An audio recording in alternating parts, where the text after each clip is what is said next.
Диаспората не се попишува, туку се евидентира. Тие бројки не влегуваат во процентот на население во Македонија, рече лидерот на ВМРО ДПМН. Мицкоски посочи дека резидентното население и диаспората се два различни поими.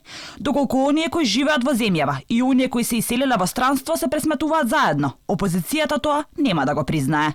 Таков тип на резултати ние нема да признаеме и нема да прифатиме. Се знае што значи според Евростат и методологијата која што е прифатена, попис на население и домаќинства.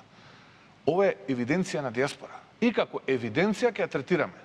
Точно се знае што значи евиденција на диаспора, точно се знае што значи попис на резидентно население и тоа е, јас не го измислувам, тоа е, би рекол, во првите 3 реченици на методологијата на Евростат. Биле дека населението, кое што е во Македонија е резидентно население, и токму тоа е статистичката база, додека пак оние кои се пријавени во друга држава се попишани таму. Населението кое што своето живеалиште го пријавило во некоја друга држава, не знам, Швајцарија, Германија, Соединетите американски држави, Канада, Австралија и така натаму, е попишано во тие држави. Во тие држави тоа попишано. Ние сега не можеме тоа население да го попишуваме 13 пати. Овие изјави на Мицковски, кој се став на партијата изминативе месеци, предизвикаа реакции кај партиите од албанскиот блок. Велат, диаспората ќе се попишувала.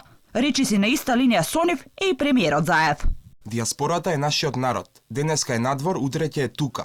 Може некој од нас утре ќе е надвор, а диаспората ќе е тука. Тоа е нашиот народ. Ние си го попишуваме целиот наш народ без разлика дали е дома или надвор. Реагираше министерот за надворешни работи, кој вели дека диаспората била неразделив дел од нашето општество. Коментар имаше и првиот вице-премиер Груби. Законот целосно го демантира. Законот е јасен и нема никаква можност за двојни интерпретации. Диаспората е дел од нас. Се брои, е дел од општата популација и точка. Сите да се регистрираат. Се останато е ситна политичка пропаганда за моментални придобивки. Со реакција не изостана ни Алијанса на албанците и Алтернатива.